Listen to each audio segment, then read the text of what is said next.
Subhanahu wa taala. Oleh karena itu pastikan amalan di dunia itu sedekah boleh, bakti nang orang tua boleh, taat kepada suami boleh, tetapi jangan sampai menduakan salat. Salat adalah amalan yang paling penting. Oleh karena itu perkataan kaidah fikih malam yatimul wajib illa bihi wa wal wajib. Kesempurnaan sesuatu kesempurnaan sesuatu itu terhadap hal wajib, maka yang menyempurnakan itu menjadi wajib. Maka kalau sholat itu wajib, maka belajar sholat yang sempurna itu wajib bagi kita semua.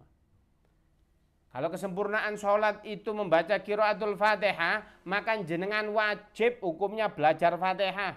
Jangan sampai seumuran jenengan tua sudah di umur 50, tapi kita tidak pernah memperbaiki Fatihah kita. Ada enggak yang di antara kita yang memiliki sanad bacaan Fatihah yang betul? Belum di antara kita. Ayo diperbaiki, sholat kita betul. Oleh karena itu wasiat Rasulullah itu yang kedua adalah sholatlah kalian. Baik. Nanti diperkaya bab sholat ini di sesi tanya jawab. Baik. Selanjutnya adalah wasumu syahrakum. Puasalah kalian di bulan Ramadan. Puasa itu memang betul tidak makan dan tidak minum. Tetapi baginda Nabi pernah mengatakan banyak di antara kita puasanya itu hanya mendapatkan ju' wal atos. Cuman mendapatkan apa? Lapar dan dahaga saja. Loh eman loh puasa Ramadan kita nggak dapatkan pahala. Eman apa enggak? Ya eman sekali. Maknanya bagaimana Ustadz untuk mendapatkan pahala yang lebih bukan hanya ju' wal atos. Dengan cara apa? Ya yang puasa bukan hanya mulut dan perut saja. Maka berkata buruk harus dikurangi, harus ditinggalkan. Oke? Yang kedua, rasan-rasan harus ditinggalkan. Kemudian apa? Berbuat yang ribawi, berbuat yang maksiat dan lain sebagainya. Semua ditinggalkan agar supaya apa? Kita mendapatkan nilai bagus di hadapan Allah Subhanahu wa taala. Nah, Ramadan itu sangatlah penting. Suatu ketika diterangkan di sebuah kitab, nanti di padang mahsyar semua orang berkumpul, maka semua orang itu ribut mencari baginda Nabi Muhammad SAW. Pada saat itu semua orang mencari baginda Nabi, tujuannya mencari syafaat. Ya Rasulullah, aku adalah umatmu. Ciri-ciri umatnya Nabi Muhammad itu di sininya nyala, kepalanya nyala. Orang yang tidak menjalankan wasiat Rasulullah, kecintaan terhadap Rasulullah sedikit, maka dia agak redup. Yang nggak cinta mati, yaitu orang kafir. Sehingga nanti hisabnya itu cepat. Yang nyala langsung ke surga, yang redup pasti ke neraka. Itu sudah gampang sekali. Yang repot itu kan yang redup-redup begitu ya. Diajak sholawatan, ya rodok beling begitu ya. Diajak menjalankan wasiat takwa, yang beling. Pokoknya kalau diajak Rasulullah model begini, tidak maulah, sulit gitu. Nah suatu ketika ada seseorang yang menarik jubahnya Rasulullah SAW. Ya Rasulullah, anak ummatika. Ya Rasulullah, sungguhnya aku ini umatmu ya Rasulullah. Ishfi'ani ya Rasulullah. Syafaati aku ya Rasulullah. Dilihat oleh Rasulullah. Tak lihat, iya tah, kamu ini umatku tah. Sholawat jarang-jarang, sholat disuruh juga koyo embeling, taklim yo ndak mau, malah cenderung mencibir seseorang. Ini betulkah umatmu? Iya ya Rasulullah, aku ini adalah umatmu. Kemudian apa? Dilihat-lihat, Rasulullah ini kan orangnya Rahman Rahimnya tinggi. Kemudian apa? Oh iya, ini ada ciri-ciri umatku walaupun sedikit. Kemudian Rasulullah menadahkan tangannya. Kemudian setelah menadakan tangannya apa? Mau diberi syafaat, dimintakan syafaat kepada Allah. Malaikat Jibril, ya Rasulullah, dakhu, tinggalkan ya Rasulullah. Kenapa? Innahu aduwwur Ramadan. Sungguhnya dia itu musuhnya Ramadan. Musuh Ramadan itu bagaimana? Lek wayai poso mokel. Lek wayai poso dia puasa, tapi mulai subuh sampai asar tidur. Leposo ndak sholat, ya sama aja bro, nggak boleh. Ada orang puasa tapi ngamuk-ngamuk, muring-muring ndak karuan, ya ndak boleh. Maka puasa ini dikatakan Rasulullah jangan sampai kalian tinggalkan. Bahkan fadilahnya puasa diantaranya. Barang siapa yang berpuasa pada bulan Ramadan full, maka diampuni dosa setahun yang sudah lampau dan akan diampuni setahun ke depan.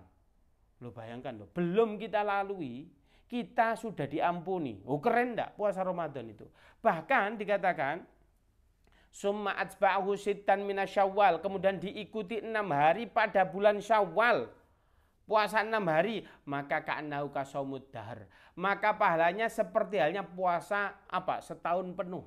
Saya ini kalau puasa Senin Kemis kategorinya ya beling, jarang sekali.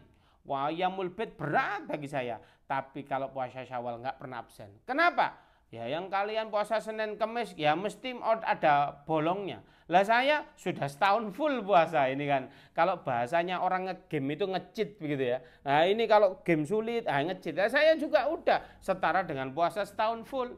Makanya jangan sampai di bulan puasa, jangan sampai nggak puasa, kemudian di bulan Syawal eman kalau nggak puasa. Kapan kita melakukan puasa di bulan Syawal? Boleh di awal, boleh di tengah, boleh di akhir. Tapi saran saya di tengah ataupun di akhir, jangan di depan. Karena di bangsa Indonesia itu memiliki budaya yang sangat bagus. Apa? Budayanya yaitu ada silaturahim. Ya jangan sampai ke rumah saya sudah tak bikinin opor, ternyata antum, Ustadz mohon maaf ini saya nggak biasa kalau di bulan Syawal nggak puasa. Famer itu namanya, puasa gak oleh apa-apa model begitu. Ya sudah, makan di awal-awal ini, hormati tuan rumah, makan yang banyak. Nanti baru di tengah puasa, nggak mesti urut. Boleh puasa, enggak. Puasa enggak boleh. Yang penting 6 hari pada bulan Syawal. Maka puasanya seperti setahun penuh. Taib. Kalau kita sudah menjalankan wasiat yang pertama yaitu takwa Allah, yang kedua sholat 5 waktu, yang ketiga puasa pada bulan Ramadan. Apa wasiat baginda Nabi yang keempat? Apa? Wa'aduz zakah amwalakum. Kalian harus bayar zakat. Di sini bukan zakat fitrah, tapi zakat amwal. Zakat amwal bukan mal. Amwal itu beberapa harta kalian. Kadang kita itu ngomong zakat fitrah, semua orang bayar 3 kilo beras aman. Tetapi yang lain amwal bukan mal. Amwal itu jamak daripada mal. Amwal itu semua aktivitas kita. Contoh, zakat profesi ada, harus dizakati. Zakat apa ini? Zakat bisnis kita ada, zakat tijarah. Zakat pertanian kita ada. Zakat peternakan kita ada, zakat pertanian kita ada, tapi macam-macam cara menghitungnya beda-beda. Kita ambil contoh beberapa saja. Kita apabila seseorang memiliki emas yang tidak dipakai, ibu-ibu ini ya punya tabungan emas banyak begitu. Kalau dia melebihi isyrina dinar, 20 dinar, 1 dinar itu setara dengan 4,25 gram. Maka kalau 20 dinar kurang lebih berapa? 85. Hah? Kan 4,5 kali 2. Bukan 4,5, 4,25. Berarti 85. 85 gram. Anggaplah 1 gramnya 1 juta begitu ya. Atau 980 juta. Maka seseorang yang memiliki emas lebih daripada 85 gram yang nggak dipakai ya, nganggur gitu, maka wajib zakat. Zakatnya berapa? 2,5. Ustadz, saya banyak, saya pakai semua. Enggak apa-apa, setiap hari sampai gini, ya Allah. Kenapa bu? Masku kakean. Cek gak kena zakat, ya terserah, enggak masalah, dipakai aja. Oh, kan ada itu ibu-ibu viral itu ya. Tasnya pun dari emas, itu saya pikir Masya Allah. Kalau dia jalan di pasar pasti ada bodyguardnya. Lek enggak wedi dicopet orang, itu bahaya sekali itu ya. Itu emas berjalan, toko emas berjalan. Ada lagi zakat kita ambil ziro'ah. Ziro'ah itu pertanian. Kalau emas tadi ada namanya nisab. Nisab itu berarti apa? Minimal kepemilikan berapa? Isrin dinar tadi 20 dinar. Berapa kepemilikan waktunya? 1 tahun. Tapi ziro'ah itu pertanian, maka jenengan bukan 1 tahun, tapi yauma hasodi. Setiap kali panen. Berapa nisabnya? Kalau Anda panen hanya 2 ember ya nggak perlu zakat. Zakatnya berapa? Tatkala panenan kita lebih daripada 6 kuintal. Nah, itu ya.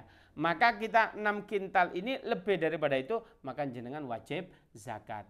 Kalau ziro'ah, kalau Anda nggak butuh effort itu, tanda hujan, nggak dimes, nggak diapa, tiba-tiba kayak nanam singkong gitu ya. Itu kan nggak diapa-apain. Ada juga ya yang nanam singkong Antum ini orang nyindir-nyindir aja ini. Lah ini ada singkong kalau ini dibiarkan itu 10%. Tapi kalau butuh effort kayak padi, dimes, di apa itu dibersihkan itu hanya 5% saja. Kalau kambing 40 ekor maka 1 ekor zakatnya. Ya sudah, zakat boleh, apa segala macam boleh. Nah, kalau sudah zakat itu ada aturan mainnya. Yang pertama kepemilikan kita setahun kecuali pertanian itu yaumah hasodi. Kemudian kepemilikan kita di atas berapa? Isrin dinar atau 85 juta tadi. Nah, kalau sedekah tidak. Sehingga zakat itu ada aturan mainnya sampai yang menerima pun ada aturan mainnya. Kalau sedekah enggak bebas. Antum ngasih ke saya boleh. Ustadz ini ada hadiah buat antum Pajero. Ya ora apa-apa ngono kok seneng mau dikai hadiah. Tapi kalau zakat tidak semua orang bisa menerimanya. Kadang ada yang salah paham. Saya ini habis jual tanah, saya mau bayar zakat. Tak masukkan di masjid. Boleh apa enggak kira-kira? Enggak boleh. Emang masjid ini orang yang berhak menerima zakat itu ya orang. Ada berapa klasifikasinya? Ada 8 asnaf. Kalau ada yang tidak paham boleh di googling saja. Siapa yang berhak menerima zakat? Pasti keluar itu. Di antaranya fakir, miskin. Kalau miskin apa tanda-tandanya? Fakir itu kasihan. Dia punya skill. Mohon maaf. Fakir itu apa? Yang dimakan untuk hari ini tidak ada. Maka itu wajib dikasih. Miskin itu kasihan. Kasihannya bagaimana? Dia punya skill. Tapi nggak punya modal dan nggak punya sehingga nggak punya pendapatan. Contoh, dia itu ahli loh, aslinya ngelas, tapi jobless. Ya sudah, itu berhak menerima zakat. Tapi kalau sekarang itu kan ciri-ciri fakir miskin di Indonesia mudah ya. Dilihat aja di dapurnya ada LPG melon apa enggak ya. Kan ada tulisannya fakir miskin gitu ya. Canda aja ini. Kalau semua di rumah saya juga ada ini LPG padahal begitu. Semua fakir miskin di antara kita ini. Tapi kalau sudah kita menunaikan zakat, maka ini bagus. Nah ini yang terakhir, wa'ati'u umurakum. Taatlah kepada umurakum. Siapa? Pemerintah kalian. Dalilnya apa? Ati'ullaha wa ati'ur rasul wa ulil amri minkum. Kalau perintah taat kepada Allah mutlak, antum nggak boleh diganggu gugat. Disuruh Allah AA, disuruh BB, jangan ditawar. Antum disuruh sholat duhur 4 rakaat. Oh ini capek-capeknya Ustaz, 2 rakaat aja, enggak boleh. Subuh seger ini, udah bangun, udah mandi, jangan 2 po, kita tambahin 4 gitu, enggak boleh. Karena perintahnya Allah 2, 4, 3, 4, ya itu enggak boleh ditambahin. Enggak boleh.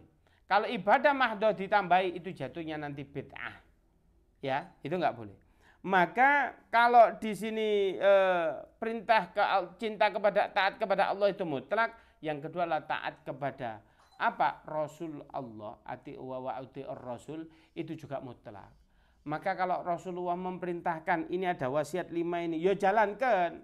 Ya, kita nggak boleh mikir-mikir. Taat kepada Rasulullah bagaimana harus taat. Nah yang terakhir umurakum, pemerintah kalian.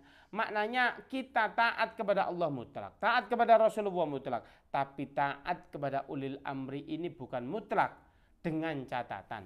Apa catatannya? Ulil amri yang taat kepada Allah dan Rasulnya. Kalau ketaatan kepada ulil amri yang taat kepada Allah dan Rasulnya wajib, maka memilih ulil amri yang taat kepada Allah dan Rasulnya juga wajib. Kaidahnya tadi malam yatimul wajib illa bihi wa huwal wajib. Sesuatu yang menjadikan ini sempurna amalan wajib, maka itu juga wajib.